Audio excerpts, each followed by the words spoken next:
Magnetic breakers are permitted for fire pump overcurrent protection under specific conditions. NFPA 20, which is the standard for the installation of stationary pumps for fire protection, addresses this directly. Section 5.10.3 of NFPA 20 specifically allows the use of magnetic-only circuit breakers as the main disconnect for fire pumps with motor drivers rated 100 horsepower or less. This means that if the fire pump motor is within that horsepower range, a magnetic breaker is an acceptable choice for providing the disconnecting means and short-circuit protection. The critical aspect to understand here is that magnetic breakers are primarily designed to react very quickly to short-circuit conditions. Their operating principle relies on electromagnetism. When a high current surge, such as a short circuit, passes through the breaker's coil, it creates a strong magnetic field. This magnetic field then trips the breaker mechanism almost instantaneously, interrupting the circuit and preventing further damage. This rapid response is crucial in protecting the fire pump motor and associated wiring from the destructive effects of a short circuit. It is important to differentiate this from thermal magnetic breakers, which have both a thermal element for overload protection and a magnetic element for short circuit protection. A magnetic-only breaker lacks the thermal overload protection component. Therefore, it is essential to ensure that the fire pump system is properly designed and protected against overloads by other means if a magnetic-only breaker is used. Now, while NFPA 20 provides this allowance, the ultimate authority rests with the local jurisdiction. These jurisdictions, often through their electrical inspectors or fire marshals, have the final say in what is permitted within their boundaries. They may have adopted NFPA 20 as is, or they may have amended it to include more stringent requirements or even disallow the use of magnetic-only breakers altogether. There could be local amendments that stipulate the use of thermal magnetic breakers for all fire pump applications regardless of horsepower rating, or they may have specific interpretations of NFPA 20 that affect the selection of overcurrent protection devices. Therefore, it is absolutely crucial to consult with a local authority having jurisdiction, often referred to as the AHA, before making any decisions about the type of breaker to use. This consultation should involve a direct conversation with the relevant inspector or a review of the local electrical codes and any amendments that are in place. It's not enough to simply assume that NFPA 20 is the only governing standard. There may be local rules that supersede or modify it. Remember also that the specific requirements can depend on various factors such as the type of fire pump, the building it serves, and any specific hazards present in the environment. For instance, a high-rise building might have more stringent requirements than a small commercial building. Similarly, a fire pump located in a hazardous area might require special explosion-proof breakers and enclosures. Consider also that the proper selection and installation of overcurrent protection for a fire pump is a critical life safety issue. A fire pump is designed to provide a reliable water supply for firefighting operations, and any failure of the electrical system can have serious consequences. Therefore, it is not an area where you want to take any chances or make assumptions. Always err on the side of caution and seek expert advice. In addition to checking with the local AHA, it's also a good idea to consult with a qualified electrical engineer who has experience in fire pump system design. An engineer can perform a thorough analysis of the system and ensure that the overcurrent protection is properly sized and coordinated to provide adequate protection without causing nuisance tripping. The engineer can also help you navigate the complex web of codes and standards and ensure that the system is fully compliant. When selecting a magnetic breaker for a fire pump application, it's important to choose a breaker that is specifically listed and labeled for fire pump service. These breakers are designed to withstand the demanding conditions of fire pump operation, including high inrush currents and prolonged periods of operation. They also typically have features such as increased interrupting capacity and enhanced reliability. Another critical consideration is the interrupting rating of the breaker. The interrupting rating is the maximum amount of fault current that the breaker can safely interrupt without being damaged.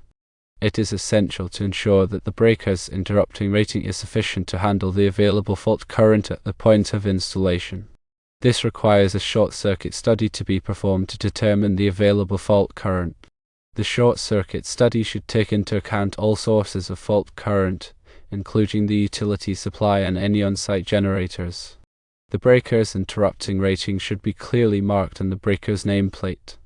It is typically expressed in thousands of amps or kA. It is also important to ensure that the breaker is properly installed and maintained. The breaker should be installed in accordance with the manufacturer's instructions and the applicable electrical codes. It should be inspected regularly to ensure that it is in good working order and that there are no signs of damage or corrosion. The breaker should also be tested periodically to verify that it is tripping properly. In addition to the breaker itself, it's also important to consider the wiring and other components of the fire pump electrical system. All wiring should be properly sized and protected to prevent overheating and short circuits. The system should also be equipped with surge protection to protect against voltage transients. Surge protection devices, or SPDs, are designed to divert surge currents away from sensitive equipment and protect it from damage. They are particularly important in areas where there is a high risk of lightning strikes or other voltage surges. The installation of a fire pump system is not a do-it-yourself project. It requires specialized knowledge and experience, and it should only be performed by qualified professionals. This includes not only the electrical installation but also the plumbing, mechanical, and fire protection aspects of the system. A properly designed and installed fire pump system is a critical component of a building's fire protection system, and it can save lives and property in the event of a fire. Therefore, it is essential to ensure that the system is installed correctly and that it is properly maintained. In summary, when dealing with fire pump overcurrent protection and the use of magnetic breakers, firstly, NFPA 20 allows magnetic-only breakers for fire pumps with motor drivers rated 100 horsepower or less, but this is a conditional allowance. Secondly, always check with the local authority having jurisdiction, the OJ, to confirm their specific requirements and interpretations of the code. Thirdly, ensure that the magnetic breaker is properly sized, listed for fire pump service, and has an adequate interrupting rating for the available fault current.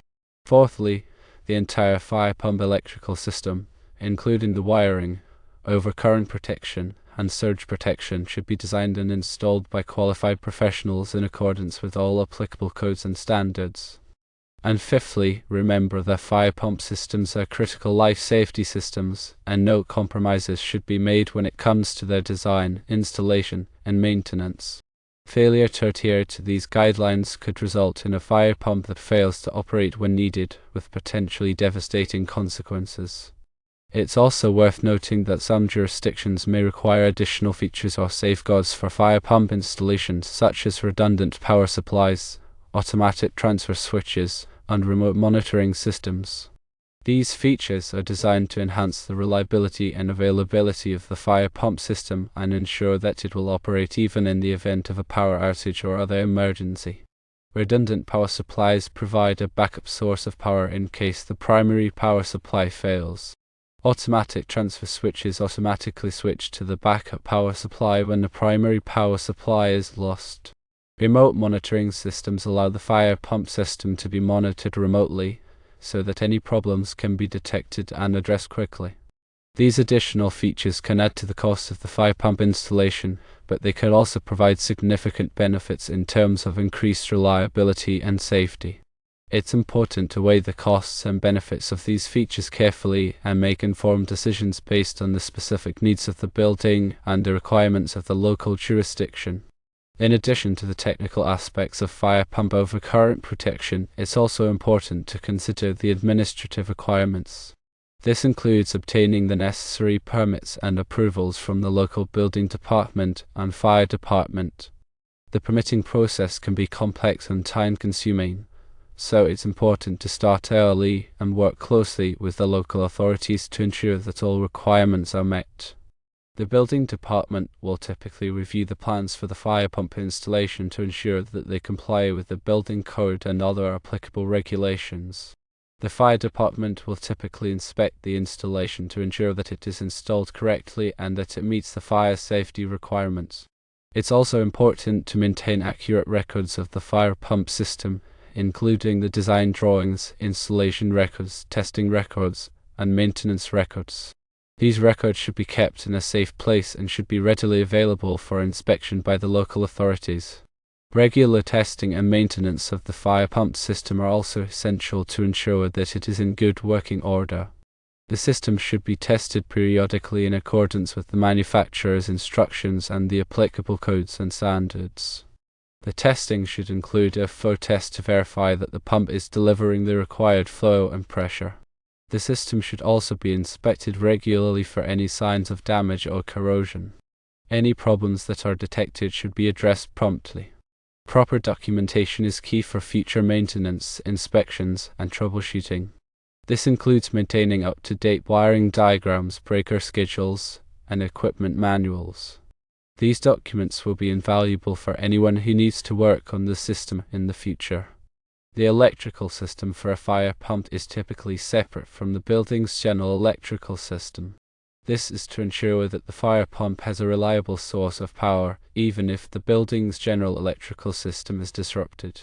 The fire pump electrical system may be connected to a separate utility feed, or it may be powered by an on-site generator. The separation of the fire pump electrical system from the building's general electrical system is typically required by the electrical code.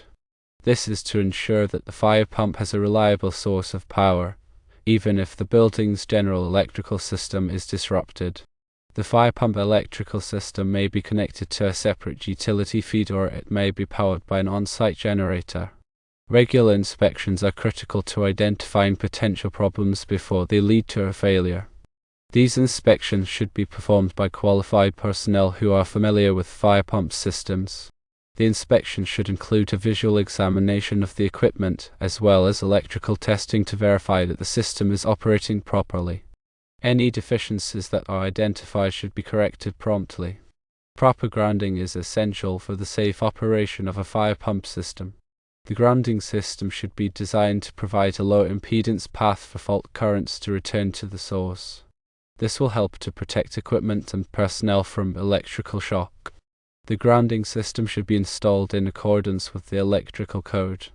The NEC, or National Electrical Code, provides detailed requirements for grounding electrical systems. Adhering to these requirements is essential for ensuring the safety of the fire pump system. Coordination studies should be conducted to ensure that the overcurrent protection devices in the fire pump system are properly coordinated with the overcurrent protection devices in the upstream electrical system.